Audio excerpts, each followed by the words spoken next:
Hello YouTube, and welcome to a new arc of The Educated Barbarian. Don't worry, we are still studying Nietzsche, but we are moving on to a new theme, because if you have followed, we are now on the third arc of our study. The first one was mostly Nietzsche's analysis of our modern world, what he diagnosed in modern men, our weaknesses, and the ways to actually go around them. And then the second part was a focus on religion and the death of God. In a sense, the reason why men became so weak. But today we're going to talk about something that is both, in a sense, lighter, meaning that it's not so heavy a theme, but at the same time being extremely controversial. If you have paid attention, Nietzsche has a pretty bad rep, especially with mainstream media. So if you have never actually read one of his books and you just listen to these people, you would think that he is a racist, an anti-Semite, he is the first Nazi, but also that he is very sexist because Nietzsche has a certain opinion on women. And so, of course, by reading the book, I expected to discover that Nietzsche was a racist because, as we all know, the mainstream media never tells lies. And lo and behold, of course, it turned out that it was bullshit, meaning that what I found instead is that Nietzsche was essentially one of the first feminists. And when I say feminist, I don't mean a third wave feminist, I mean an ancient feminist, the way it was supposed to be. So what we're going to do today is we are going to study together the ideas and concepts that Nietzsche produced in regards to women. I expected it to be short because the passages I selected were short, but of course I ended up writing a full thesis, so I expect this video to be very long, which is why it is structured and time-stamped. As far as the structure goes, it's going to be in three parts. The first one is woman as she is, meaning that we're going to talk about what the feminine essence is, what women are deep down, the type of creatures that they are, and also what people now perceive them to be, and in a sense, the disjointment it created and the problems that actually came from that. And that is part two, when we're going to discuss the masculine and feminine essence, the interconnection of these two beings that should create a whole, but that in the past 30, 40 years have suffered immensely in doing so and don't seem able to do so at all nowadays. So we're going to be talking about relationships. And then the third one is going to be the conclusion on the entire affair, because if part one is concerned with women and part with men and women and our differences, the third one is going to talk about love and something that I coined beyond love, because we live in a post-love society nowadays. So I want to expose all of these thoughts to you. I want to exchange with you. I know that this is the type of topic that interests you a ton because, of course, you are a man and you want to understand women. So I hope I'm going to be able to produce something for you that is going to make sense. I will be taking my time again because we're going to talk about controversial topics. I don't mind being controversial, but I don't want to be edgy for the sake of being edgy. I want to make sense. I want you to understand exactly what Nietzsche says, because everything I'm going to say, even though it's my interpretation, is based directly on quotes from the book. So let's get started. I hope we can do that in one go, but if we can't, it's okay. I'm just going to cut the video in two. So the first quote that I want to expose to you guys, that is going to, in a sense, establish the basis of the ideas that Nietzsche have about women, is the following. Woman learns how to hate, in proportion as she forgets how to charm. So already we are establishing something here. Women are emotional creatures. And it seems that in Nietzschean philosophy, they specialize, meaning that they have become masters of emotions. This is how the author perceives females and the female essence. In a sense, to him, they are the weaker sex in every sense of the term. Meaning that as the weaker sex, they had to develop different means of survival. So this ability to utilize emotion to their benefit is a survival strategy that has again been developed throughout hundreds, thousands of years of, in a sense, being incapable of defending themselves physically and having to come up with a different solution. Now, this starts out as a fairly sexist statement, but it's one that actually is based in nature. It is tough to deny. What is complicated, however, is the idea that women are the emotional one. It's a statement that you hear people deny all the time. They call it sexist, misogynist, etc. The only way this statement could be perceived as sexist is if you believe that emotions are lesser than logical intelligence when it comes to the ability to perceive the world, which is exactly the case, meaning that we live in a world nowadays where, for example, your IQ is mostly measured via your ability to resonate logically and to have the ability to retain information. So it's logic and memory for the most part. Emotional intelligence is scarcely tested, even though it is very important. Why? Because it's an attribute that is, in a sense, less desirable in the eye of society, but that's not necessarily the case. I personally don't subscribe to that. So for me, saying that women are emotional is not sexist.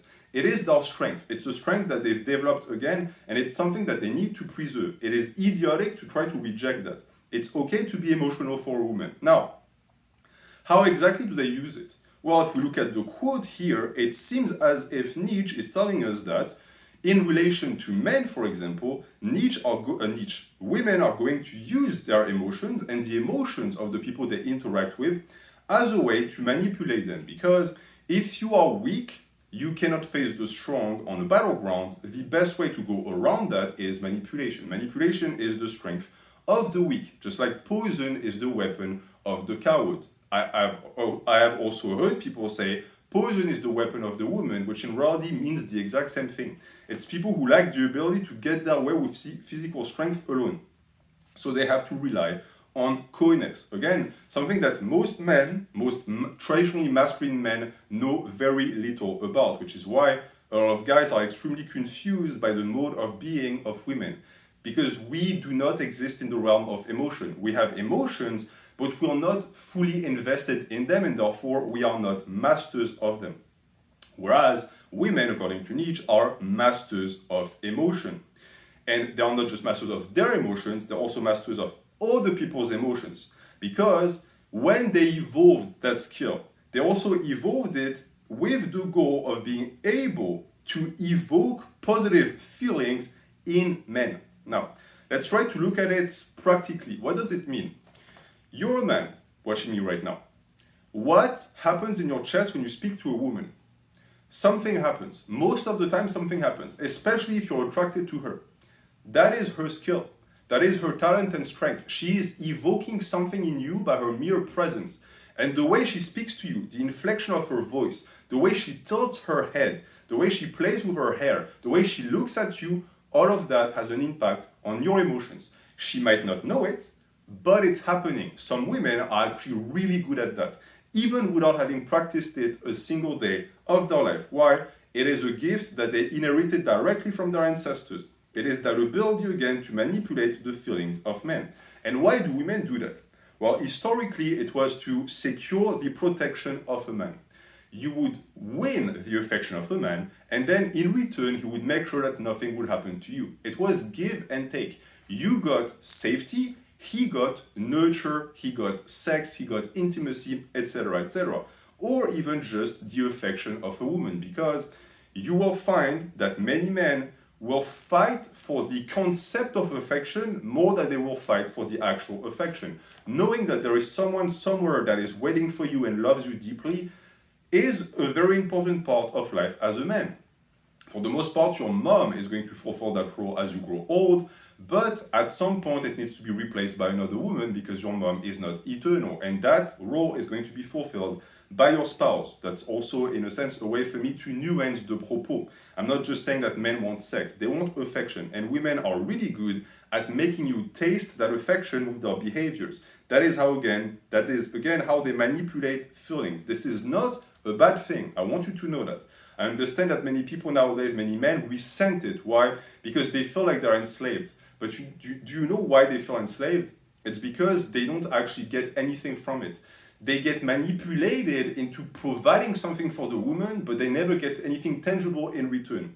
And that is because the game has shifted with the years. But it was already established as it is right now in the age of Nietzsche. Now, If we look at the quote again, it doesn't stop there because we are just at the surface. I spoke about the context of the quote and what it meant. But if you look at it, it seems here that it is possible for a woman to actually relinquish that skill, to forget how to charm. And how does that happen? Well, to Nietzsche, it is when she learns how to hate. So, in reality, a woman can go to the dark side, right? Love and charm is the bright side, it's the positive side, it's the one that she must embrace to get a man. But she can also choose the other side, and that is because, again, women are not black and white creatures. If you have the ability, for example, to kick someone's ass, as a man, you can use it to protect the weak or to destroy the weak. It's the same for women. It's that nuance that men don't understand. Men that complain that women are witches, they are evil, they are just going to manipulate you and break your heart. You're correct, they do possess that ability because they are ambivalent creatures, meaning that it is up to you to select a woman that is going to use her power for good. Just like a good woman is going to actually look into a man who is going to use his strength to protect her and not to hurt her. You have the same duty as a man. But if we look at the women in particular, for these women who go to the dark side and learn how to hate, they also forget how to charm. And that is a truth. That is something I realized and also observed in real life. It is impossible for women to switch, meaning that you could face a woman that is charming only at surface level and that is going to flip the script on you. It's possible. But one that is entirely devoured by hate will never be able to be fully loving and vice versa. Meaning that a woman has a choice to make, just like a man has a choice to make. And those that embrace hate, in a sense, lose their ability to charm, which in reality is to their detriment and their detriment only. Yes, they will hurt men, but they will mostly hurt themselves because now they have lost the ability to secure themselves the protection of men. And if you look at modern women, a ton of them are like that. I'm sure that some of you in the comments are going to tell me feminists. Yes, you are correct. Feminists are a good example. There are women who have, in a sense, renounced the ability or even the desire to please and charm men because they have bought into the idea they don't need men. So they went the other way. They now hate and detest men. But this also means that they are entirely charmless. And this is something that they will come to regret. Because these same women one day will realize that they actually do need men. And when they'll try to turn on the charm, it will be too late. It's a skill that can be lost. Or at least that's what Nietzsche believes. And that's also what I believe. So it's a specialization of sorts. A specialization that, if renounced in favor of more vitriolic attributes, will necessarily see that skill wither away and die, which for the most part is to the detriment of the woman, as I said. Because, again, they developed that skill to be lovable for a purpose. They have forgotten that purpose, and it's why they have, again, relinquished that skill. Now, the reason why it's so important for women to have that skill is because it allows them to play the game on their term. And what term is this? The term of emotions, but not any emotions, positive emotions. Women are predators of the heart. They are incredibly skilled when it comes to, again, making you feel a certain way, making you fall for them, and then using that, like pulling strings, to make you do whatever she wants. Again, it's manipulation. It's not bad. It's not good. Women have always done that. It's up to men to resist and to subject themselves to that when they perceive it to be beneficial for the relationship and the couple. But it's something we're going to discuss later on. So, it is absolutely necessary for women that they be playing that game on their own terms, all right? Because, as Nietzsche would say, where there is neither love nor hatred in the game, women's play is mediocre. Excellent quote, one that we're going to discuss right now. What does it mean? Well, we already established that women are emotional creatures, okay? And they have a choice to make in that emotion, positive or negative. The reason why they have to make that choice and that the positive side is always the best one is because if they renounce it entirely, so they take neither side and they just say, okay, I'm not an emotional creature because they've bought into the idea that being emotional is bad, they will eventually find out that now they have no play at all. Why? Well, because, unlike what some people will tell you, it's simply that it is their battleground. The battleground of women is emotions. It is not logic. Does it mean that women are not logical or capable of reason? Not at all. Again, that's a thing that people use to misconstrue this argument. So let me present it to you so that you understand what it means and why it's actually a feminist argument. In this case, People say it's sexist because they say that it suggests that women lack logical thinking skills and reason, but this isn't the case. It's just that playing by these rules, the rules of logic and reason, isn't advantageous to them for the reasons I explained previously. It's because they did not evolve to play the game by these rules. A woman that manages to drag a man in the realm of emotions will win 100% of all arguments. And that is true. If you have a girlfriend, if you have a wife, you've spent any amount of time with a woman, you know that to be true. You will have an argument with your girl and she'll stay logical at first and she'll argue with reason. But if she starts to perceive that she's losing the argument, she will flip. She will drag the argument onto the battleground of emotions. Why? Because that's her turf.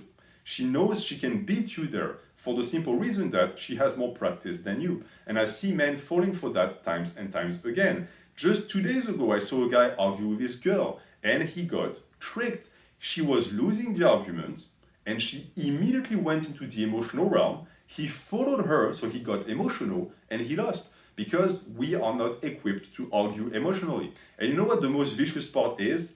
To secure her victory and claim the trophy, at the end, when he was exhausted and spent, she flipped it again. And she returned back to the realm of logic and reason when he was now too tired and confused to be able to make a point. So even though he was in the right, he at the end was in the wrong. That is how women argue. That is how women function. That is how women dominate men.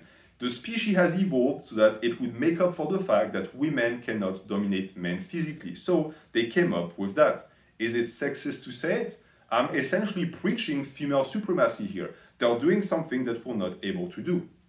But if you understand the way they play their hands, you can just dodge it. When they get emotional, you can just stay logical, and that way they can't win. Now, again, it doesn't mean that you're still going to win, because if the battle happens on logical grounds, it will often result in a 50-50 split, which is also why it's not to the benefit of women. They would rather have a 100% chance of winning the argument, because keep in mind that arguments, and that's what I just told you when I told you that the species evolved to balance le rapport de force, the power equilibrium between the sexes, we have evolved again this type of arguments because it is essentially the battlefield on which the sexes wage war on one another, because we're not going to kill each other, but a relationship and any type of, in a sense, connection with another being, another human, is going to result in confrontation, which is why love is indeed war. Anyone who tells you otherwise is an idiot. A healthy relationship is a constant back and forth. It is a sea enraged. If it's a calm sea, the relationship is dead. If your woman gives up on the fight, this means she gave up on you. It's something I preached in the past. So that is for the entire women are more emotional than men. Just as I just proved you, it is true, and it's not a bad thing. It is their strength. But this is also why women must possess the ability to make men feel certain ways. Because if they can't do that, they can't drag you onto the emotional realm or even make you feel anything about them, they're fucked. Because their survival, at least in the past, relied entirely on their ability to make you feel a certain way. Imagine if a girl came up to you and said something and you felt the same thing for her as you would a table. You would never actually engage any resources or engage even your own safety for her protection or well-being, because she would be entirely, in a sense, resourceless. She has nothing to offer you. But thankfully for women, that's not the case. Women have plenty of things that men desire. For the most part, their own person. They don't even have to bring anything to the table. A woman, to appeal to a man, just needs to exist. A man, to appeal to a woman, needs to perform. It's also the difference between the sexes. Now, it's something that I actually thought about a ton because it's very interesting. It's something that I resented even for a time. I did not like the fact that women got to make me feel a certain way. And I know that it's an emotion and feeling that many men actually share on the internet, where they feel enslaved. I finally came to the realization that it's a natural thing. The only thing unnatural is when you submit to it, when you become a simp. What you want to do instead is to be an enlightened slave, in a sense. You need to give up only to what is reasonable and always maintain your independence and freedom, which is very dangerous, because As the Chinese would say, la femme, c'est comme le verre d'eau sucrée. Plus tu la bois, plus tu as soif. Women are like sugar water. The more you drink them, the more thirsty you become. And that's exactly true. There is no such thing as consuming a woman to completion. You will never be satiated, which is why you need some self-control in your appetite, because your appetite is infinite. But what you must not do is resent that appetite. You must not engage in mortification and start resenting women because they make your stomach hurt. Instead, you must be the one to be in control of that exchange. You must be the one to control what you're going to ingest.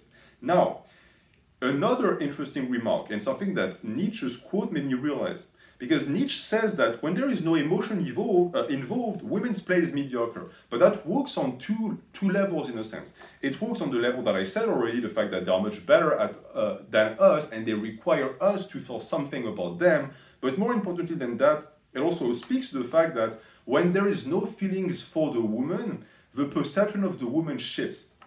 And I want now to talk about another very controversial topic, and that is gay men. Have you ever thought about something that has, in a sense, been like tickling me for a long time? Why do gay men hate women so much? I know it's not a very popular topic to talk about because apparently gay men and women are hand in hand in the fight against the patriarchy, but anyone who's been in the trenches knows it's bullshit. The most misogynistic group out there is gay men. But why? They have nothing to do with women. Why do they hate them so? Why is, in a sense, the most... it's tough to articulate, but why is the group of men that detest women the most the one that is not attracted to them? Well, the answer is in the question. It's because they're not attracted to them. It's because they don't have that emotion and feeling towards women, that lust that we have, that in a sense blinds us to the true nature of women, meaning that, truly, when there is no emotion involved, women's play is mediocre. Now, the truth is also that for women and men is the same thing, meaning that if women were to regard men for what we are, without that filter of them wanting our protection and being attracted to our masculinity, it would be the same thing. And another proof I have for you is lesbians. Look at how much lesbians hate men. Have you ever stopped for a second? How does that make sense? We have no relationships with them. The gender and the type of women that should hate us the most is straight women, because we hurt them the most, we break their hearts, we lie to them, etc. But that's not the case. It's those lesbians again. Why? Well, it's because they have nothing to do with us. They're not going to ride the pony, so they're not going to have any lust towards us. They can see us for what we are. And when you look and regard men and women for what they are, without the veil of lust, you see the creature underneath, and that creature is not pretty, so it triggers hate. It's also the reason why many straight men come to detest women, because they have also, in a sense, peeked and peered through the veil. It's something we're going to get back to. But I just wanted to explain to you that because, in a sense, this means that women must possess the ability to make men feel certain ways, because without that spell, the magic cannot occur, and that magic is attraction. And when the magic doesn't occur and the love is gone, the only thing remaining is the disgust. Now, this veil of emotions that I just described doesn't just help women, as I said, it also helps men, because it protects heterosexual relationships from disappearing. The survival of the species, meaning the fact that men and women are going to get together to have kids, hinges on the fact that we don't see each other for what we are. We fantasize each other and we project onto each other what we desire in the opposite sex. If this disappears, we are in trouble. The issue is that back in Nietzsche's time, this was still in place, but we live in a modern world. And the issue is that in our world, this veil has already been torn apart. And that is a realization that, in a sense, Nietzsche also prophesied, because when it comes to describing women, there are certain things that one is not to do. For example, trying to reveal them entirely for what they are, something I'm going to try to refrain from doing. I'm going to allow you to peer through the veil, but not too much. Because if you were to do it, you would again enter that post-magical world, and you would start to regard women for what they are, and what they are is not the pretty creature that you would be able to fall in love with. The issue is that in this modern world, this mode of thought is now mainstream, meaning that science and a general Cartesian inclination have revealed woman for who she is, making her despicable in the eyes of both men and women. And why is woman the one that I'm targeting right now? Well, it's because woman is the discovered gender and man is not. Man is the ignored gender because no one cares about men. Look at the overall distrust of masculinity. People don't even want to intellectualize about the concept of masculinity because it's an introspection, it's a masculine introspection. But men are not to be discovered because they're not interesting. Or people think that if we were to discover men, we would just find monstrosity. And they're correct, but the issue is that it's the same for women. We dug, and what we found underneath the bed of flowers is dirt, and in the dirt was corpses.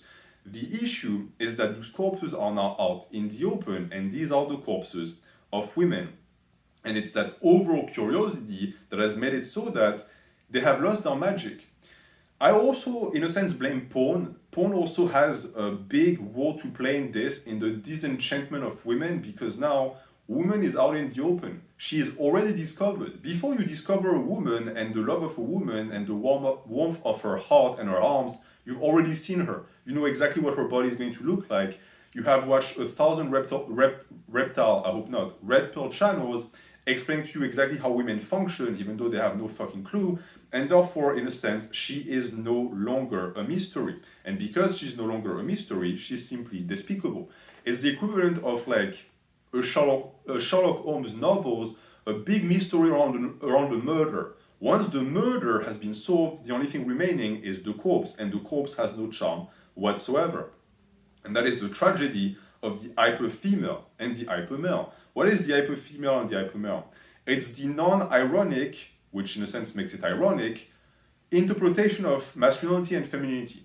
I've spoken about that on the channel in the past. Look at all of these guys that are gurus of masculinity. They're all hyper-masculine, they are caricatures of themselves. Femininity has become the same thing. Look at the average woman. She is now an hyper-female. And I know that it goes in a sense against the common idea that men and women are becoming more and more alike, but it participates in it.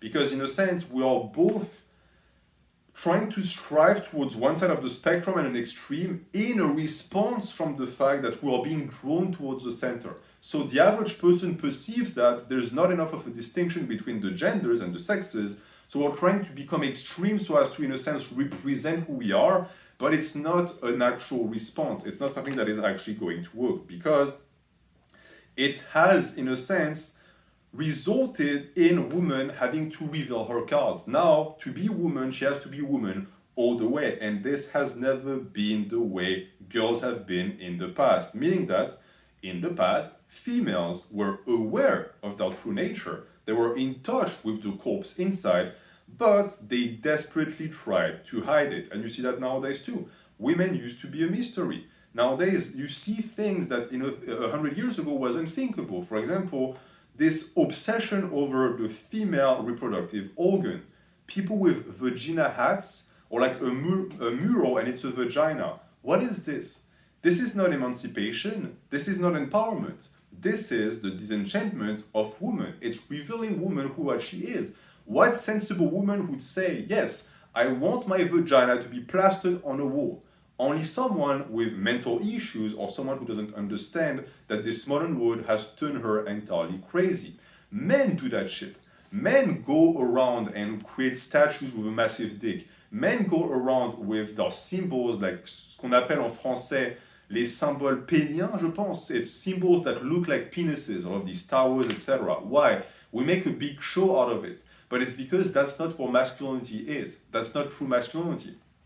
The issue is that women have embraced this idea as well and started to think that if they wanted to be themselves and to finally, in a sense, become their own and, in a sense, transform into their own, they had to replicate the same behavior. But the issue is that, again, woman is the gender that must not be discovered, meaning that if there is one of the two that must remain a secret, it's women. If men are not a secret, it's not a problem. But as I've already told you, what we're seeing nowadays is the unveilment of women more and more and more, both on a symbolical and literal level. You see that with the way women dress. Women wear less and less clothes.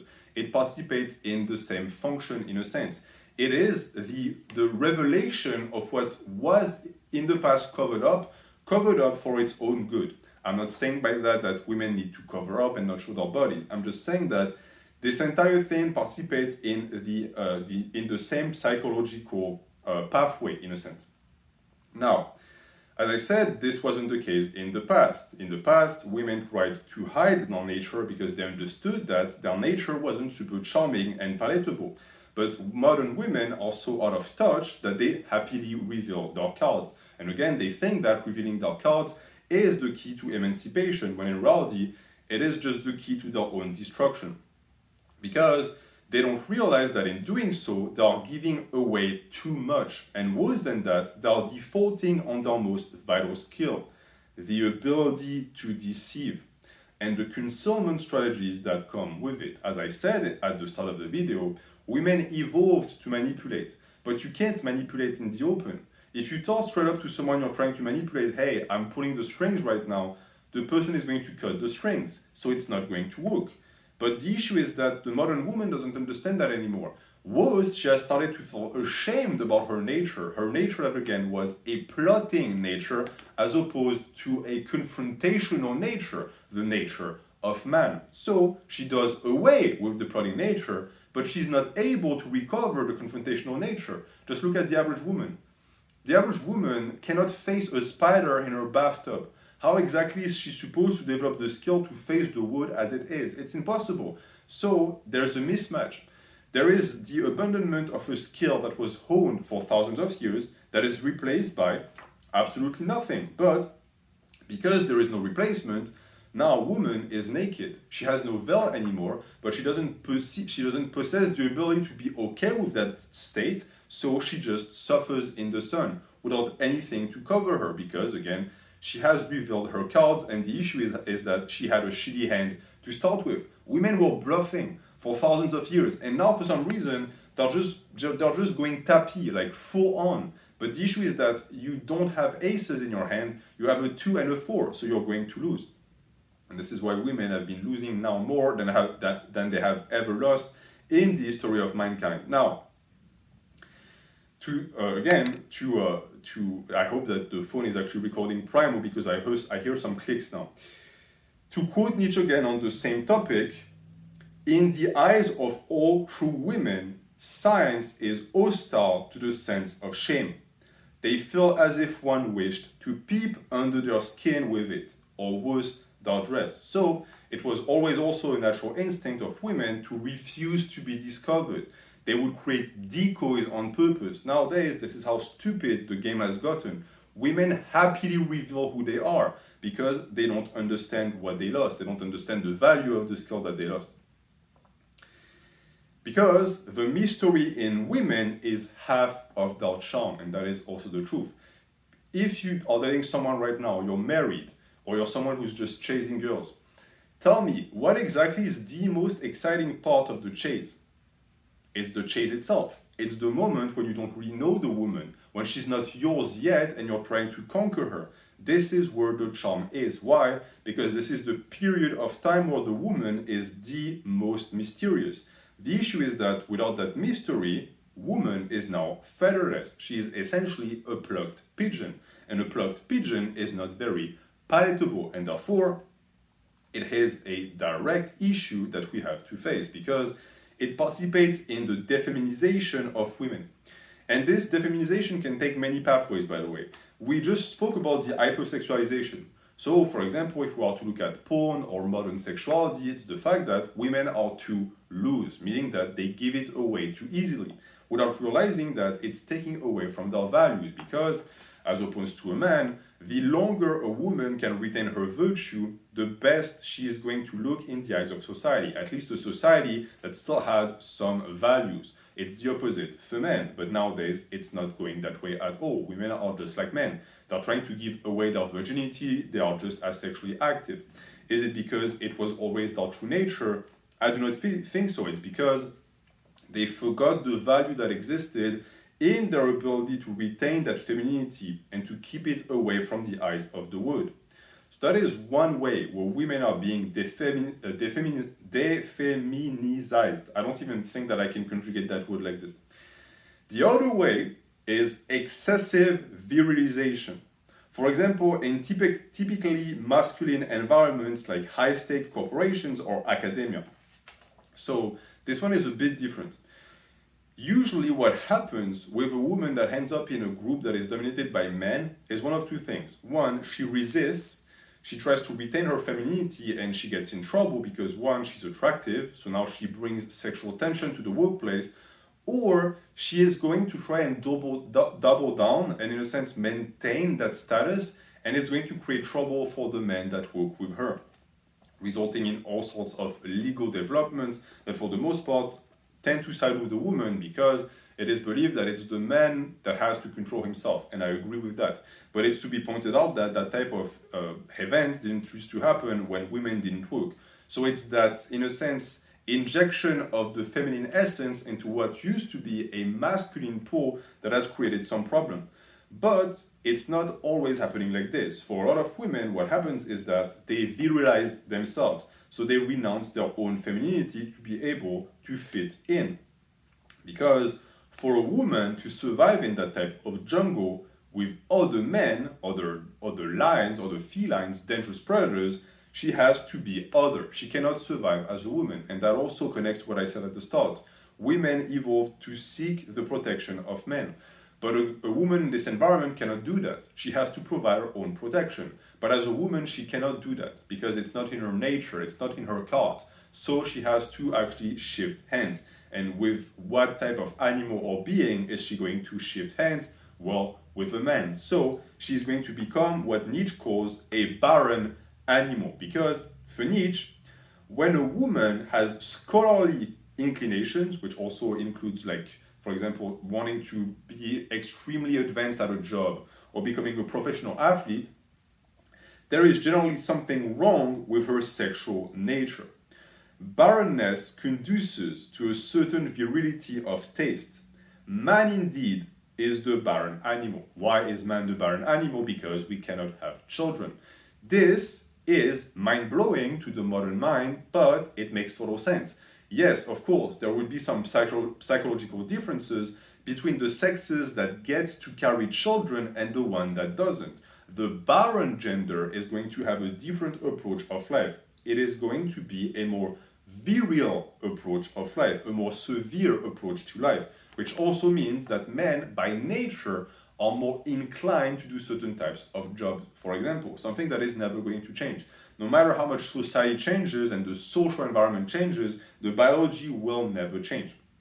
Now, as Nietzsche just proved, this doesn't mean that a woman cannot actually perform in that type of environment. But if she does perform, she's going to have to espouse the codes of barrenness. And it's something I've noticed myself. If you go to a big company and there's a woman that's like very high ranked, she is not going to be a hairhead, she's not going to be very feminine or very soft, she's not going to be very nurturing. She has to espouse different values that she might have at birth. It's the reason why she's performing so well. For the most part, they're not going to be, in a sense, as tolerant, they're not going to be as agreeable, they're going to be very disagreeable. Sometimes more than the men. Why? They're trying to make a point, they're trying to, in a sense, ils essayent d'être plus français que les Français, as we say in French. They're trying to be more manly than the men because they have the deep understanding and notion of their nature as women. So they're trying to double down on the difference. And that is what, again, Nietzsche calls the virility of taste. This means one thing. It first means that, yes, there is something wrong with her sexual nature because these women tend to not reproduce. So there is something wrong here. But most importantly, that it's not something that should be common because these are exceptional women. And I think that regardless of what you believe about emancipation, you would agree with me that most women should be having children. Unless you're that far down the rabbit hole that you will tell me that it's not important and that women should be just like men in that regard and get to not have children, which is, I understand, a very prevalent mindset nowadays. But one that Nietzsche disagrees with, because in his opinion, the women that get to, in a sense, get away with that are a few exceptional women with non-existent maternal instincts.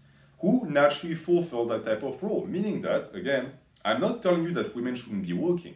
I'm saying that there are some environments where it seems that the only way for women to exist in them is for the environment to change. Like, for example, look at the armed force, look at the police force.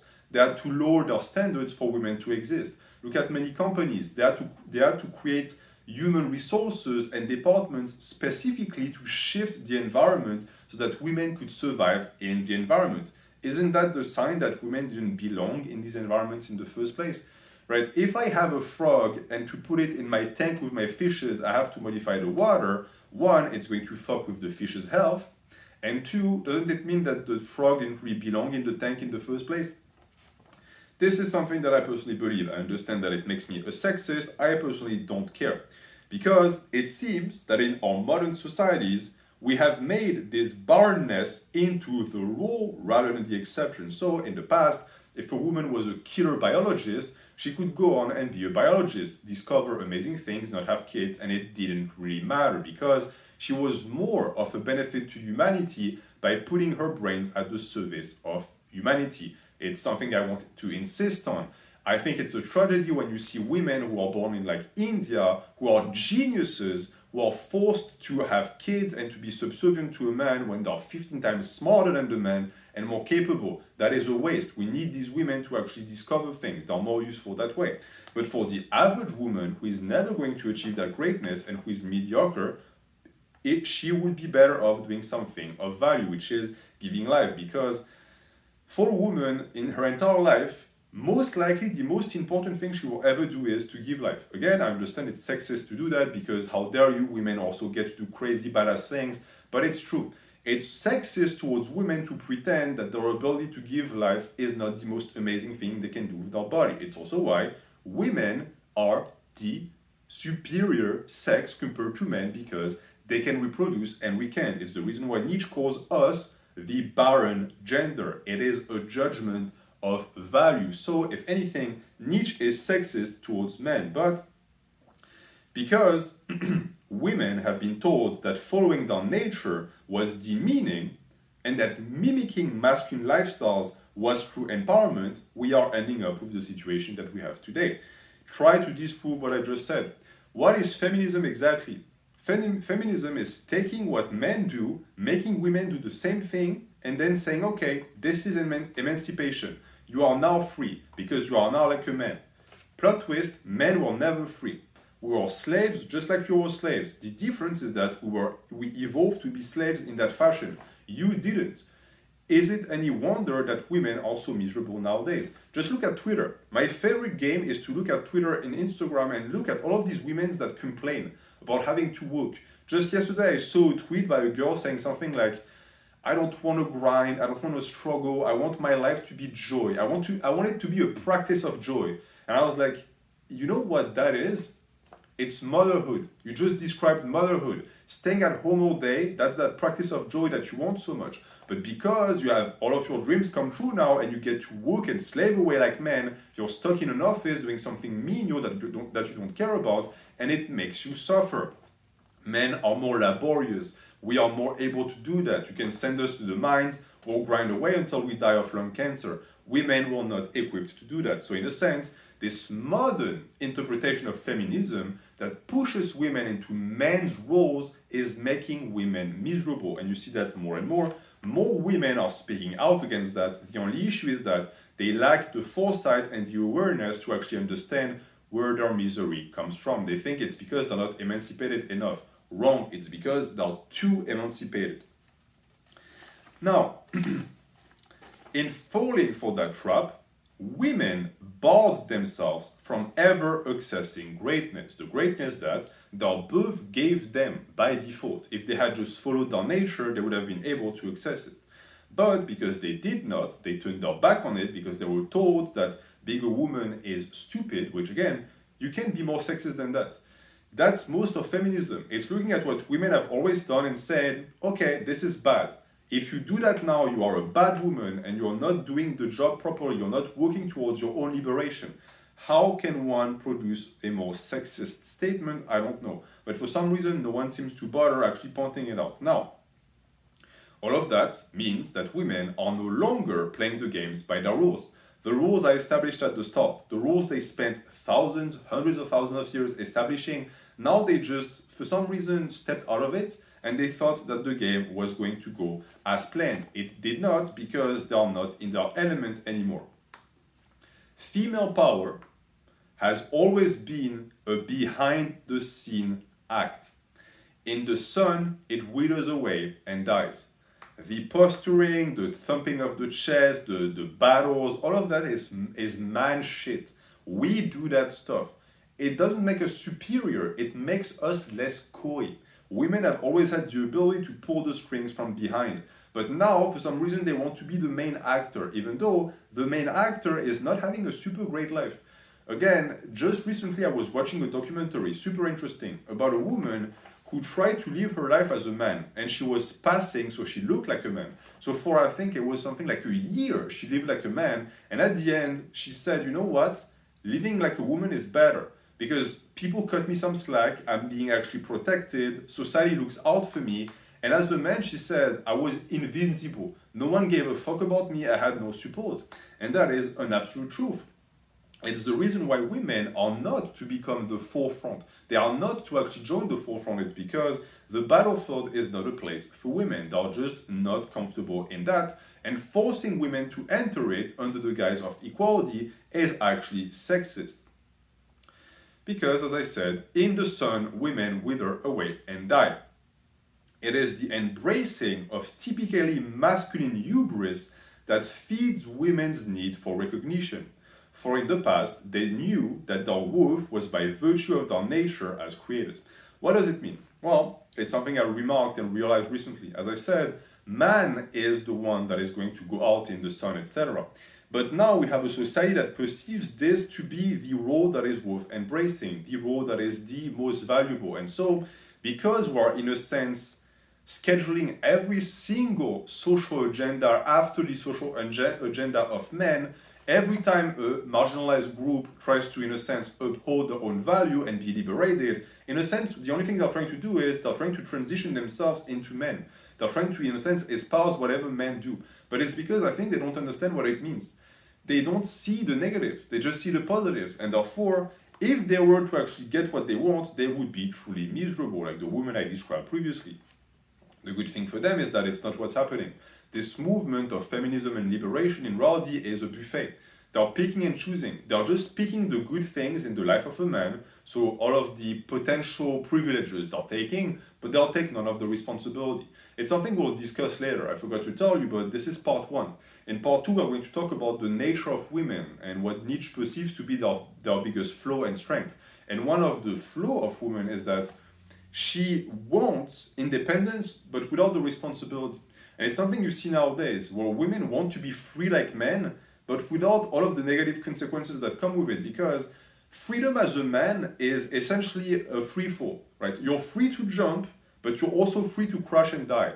There will be no safety net. Women have always had safety nets, but nowadays they call these safety nets oppression. These same nets and cages that used to protect them, that were put in place to protect them, they now fight, but it's not a genuine fight. They're still using these cages for protection. They just want to be able to open the door whenever they want, without realizing that it actually renders the cage and the protection of the cage null. A very important point to understand, because again, it is that hubris that is just women trying to get the same recognition that men get, without realizing that women had their own type of recognition.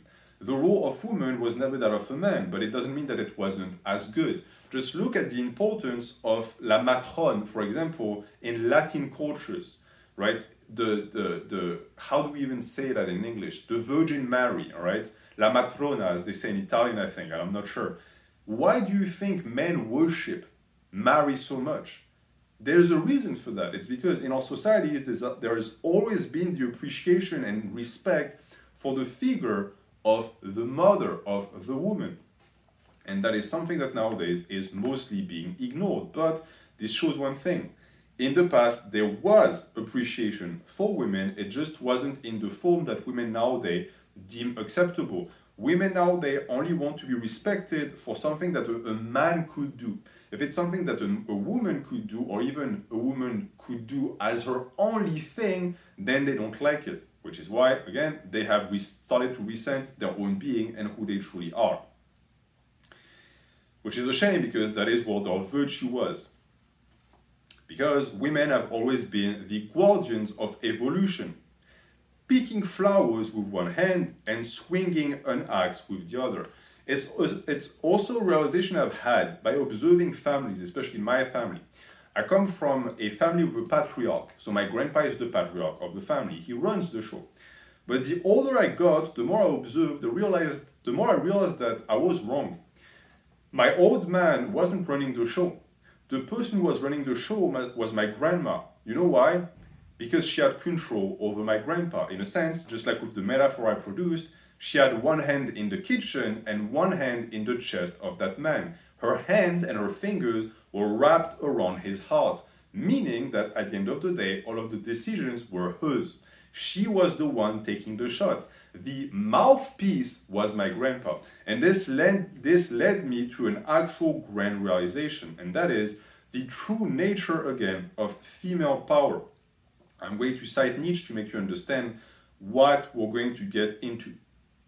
In revenge and in love, woman is more barbarous than men. And this aligns perfectly with what I've been saying. The battlefield of woman is emotions, it is love, it is where she is the most apt. And isn't that the most important one?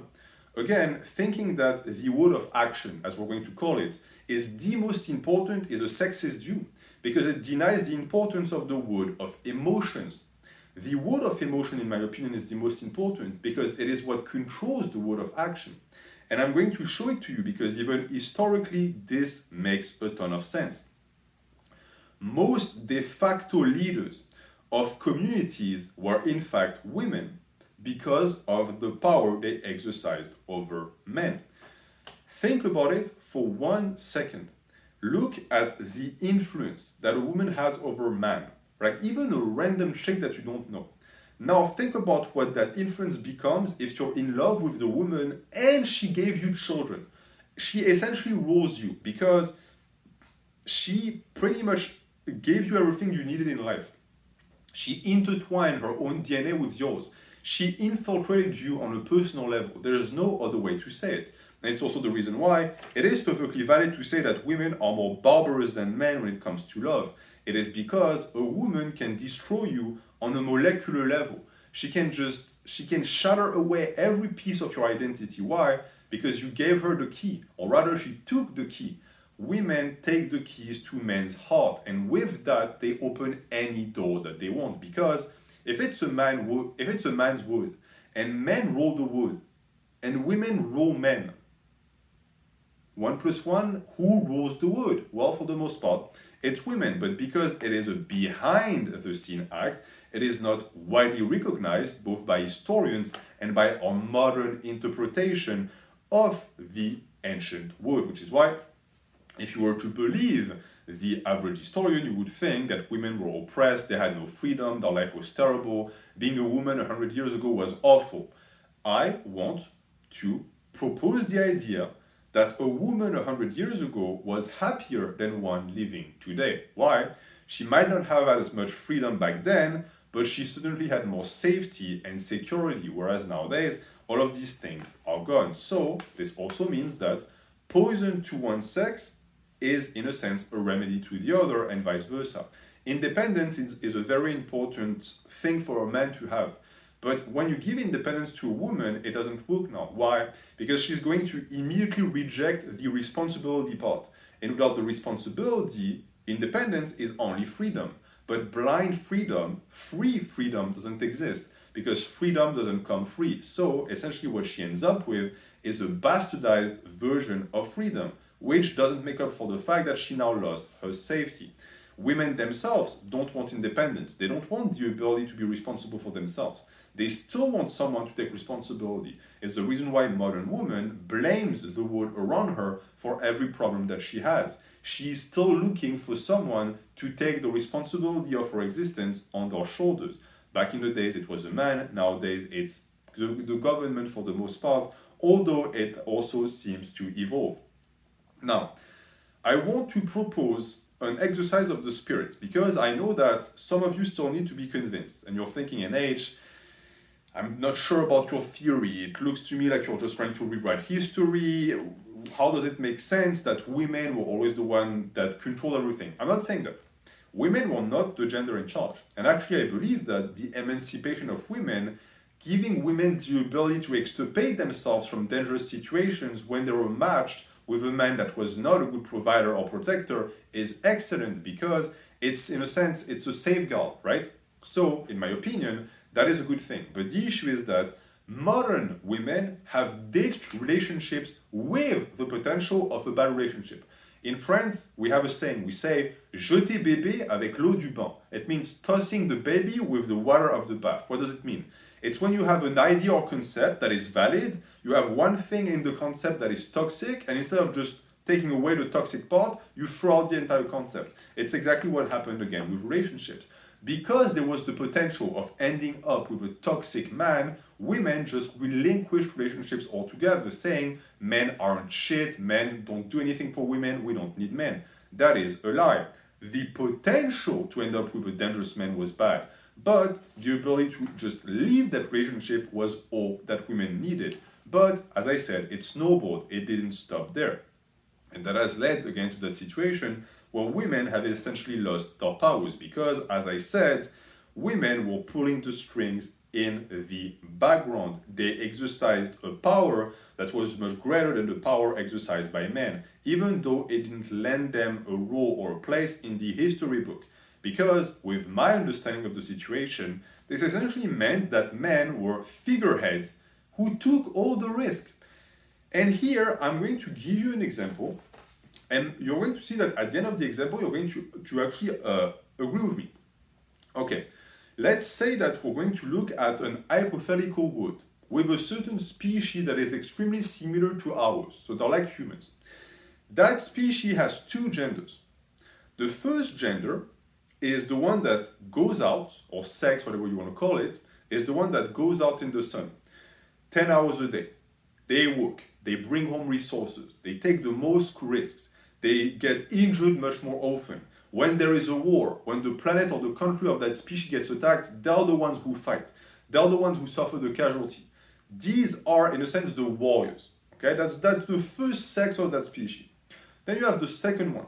The second one stays home, makes the children, takes care of the children, and helps actually raise them, provides for their livelihood with the resources that the first sex actually bring them, and that's essentially the extent of what they do. Some are actually going to do the same thing as the first, but the vast majority of them do only that. Okay, they play a support role in a sense. Based on that expose, which one of these two sexes is the oppressed one? The first one. It's the one that actually slaves away for the first one. For the second one is the privileged sex. They get to stay home. The resources are just being brought to them. It's the fucking life. Nowadays, we have the complete opposite understanding, where people will tell you, oh yeah, they have the same understanding that I just presented, but they'll tell you, oh no, the oppressed sex is the second one. It's women. Why? Because we have come to believe that freedom can only come from independence. We refuse to accept the idea that maybe, just maybe, being a stay-at-home mom with a guy who actually provided for you was a pretty sweet deal. Now, again, don't get me wrong. If the guy was abusive or not a good husband or protector or provider, there needs to be the ability of the woman to remove herself. But what about the other situation? What if the guy is a top guy? Well, the girl has everything that she wants now. Safety and resources, that's all that she wants. And therefore, in this case and in this scenario, we can assess with certainty that the person in the household that has the most freedom and the most power is the woman. And that verifies itself times and times again. Look at most patriarchal societies. On surface level, at the top of the pyramid, you'll see men. But if you dig, you'll see women. And more important than that, it also speaks to the intelligence of women, because, again, when you are the one who says, I have the power, you take risks. How many presidents have been assassinated in the past 100 years? How many of them were women? Zero. How many men died in battles? How many women died in battles? Right? It's like a ratio of 10 million to 1. Why? Because again, women have always been the smartest gender. They are the gender that understood that to protect their own life, it was always smarter to exercise a soft type of power as opposed to a more harsh type of power. It is only again this modern understanding of oppression and of power imbalances that believes that the only power worth having is harsh power, ignoring soft power altogether, which also is, as I said, sexist because it is the power that women have always claimed they've always been the best at it. So that was for my rewriting of history in a sense, but a rewriting that I think Nietzsche would actually agree with because in his entire understanding, he also discusses this ability of women with the quote, to seduce their neighbor to a favorable opinion and afterwards to believe implicitly in this opinion of their neighbor. Who can do this conjuring trick so well as women? In a sense, what he's saying is that women have the insane ability to control people's emotions, but then to also convince themselves they didn't. This is how far the entire trick goes, because it now is natural, right? It's the reason why I said that many women who manipulate men don't even realize what they're doing. It's the reason why it's also stupid to hate them for it. They're just doing what is natural to them. They don't know what they're doing, they just know that it works. But that ability, again, to manipulate people and people's opinion in particular to be favorable, to actually gain something in return, that is something that mostly women are able to do. It's a type of charm and charisma that is only available to women, which is interesting because when you say charisma, you think men. Most people you call charismatic are men, but what about female magnetism? Can we talk about that for a second? Isn't that the strongest type of charisma there is? Do you know how easy life is for a pretty girl? Pretty young girls have the most privilege on earth. I understand it doesn't really align with the pyramid of oppression or straight white males are at the top. That pyramid is bogus because the most privileged beings on earth are good looking and young and fertile women. The wood bends around them. It's mind fucking boggling. It's like magic. In a sense, they're like witches because they bend reality to their will. People eat off of the palm of their hands. Have you ever wondered why the stereotype of Disney princesses that have like animals floating around them exists? It's based off of that. It's the idea that nature itself is going to bend the knee in front of women. That is, in a sense, the strongest type of charisma there is. A charisma so strong, it can topple empires. There has been empires toppled by one woman. For the love of one woman, a man just gave everything he had. How many men nowadays still do the same thing? They will sacrifice everything they built for one woman, and you think, well, you're an idiot. No, he's not. He's a man. He fell for the trap. He fell for the charm. He fell for the superpower that women always had. A superpower that they are now rejecting because apparently it makes them weak, when in reality it makes them strong. It makes them strongest than the strong. The strongest warrior was still a slave to his wife. And so, at least again on an implicit level, this meant that women had insane power. So, congratulations if you are watching me and you are a woman, your ancestors or even maybe you have fought really, really hard to make sure that the last remnants of actual authority you had on the wood have but disappeared. Okay, let's see if I didn't forget anything here. I think that I said everything that I wanted to say. Oh, actually, I forgot one part. As I said, this power that women have is the gift of nature, a gift that is not infinite, meaning that there is a time clock on it. There is an actual time limit, meaning that it's only for a finite amount of time. The beauty of woman is only going to last so long. It's the reason why in French we say il n'y a rien de plus triste qu'une femme vieille. Why? Because an old woman loses that power. But it's also the reason why an intelligent woman will use her beauty in her youth to secure the affection and protection of a man. That way, when she's no longer beautiful, she has secured herself and her position in the heart of the man, and she can beneficiate from his privilege. Every single patriarchy functions the same way again. Look at, again, Latino culture. Look at the family. Yeah, your grandpa, your dad might be running the show. Who is actually running the show? It's your mom, it's your grandma, and you know it. And actually, most super masculine cultures are like this. It's the same in African American households, for example. The person running the show behind the scenes is mostly the mama. It's always been the case. Intelligent women know that and they play so that they can get themselves in that position.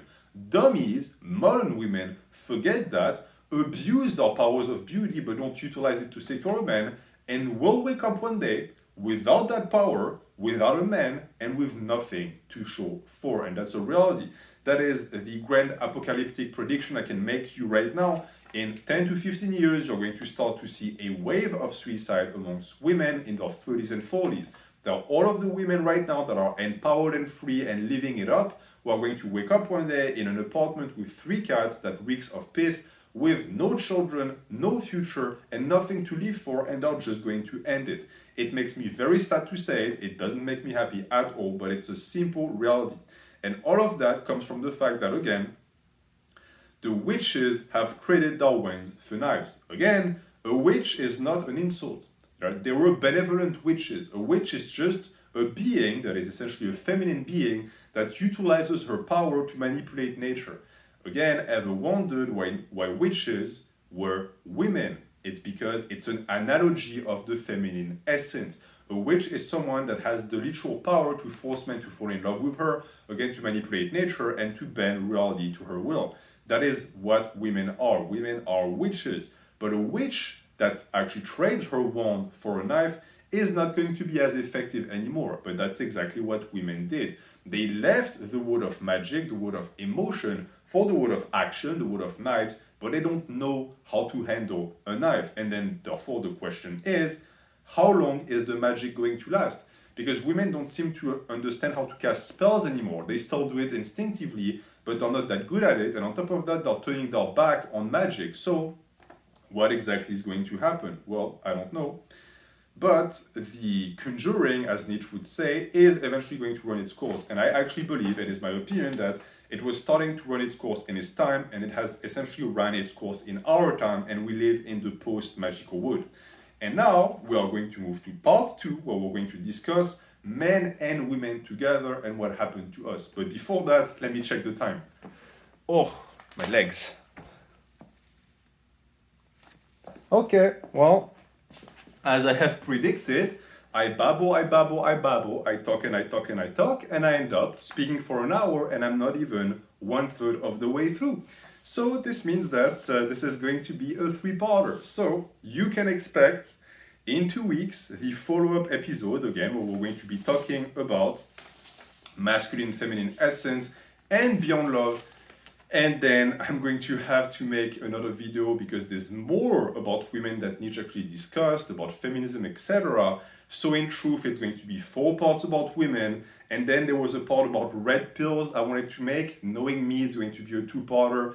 So this arc of Nietzsche in particular is going to be a 6-parter.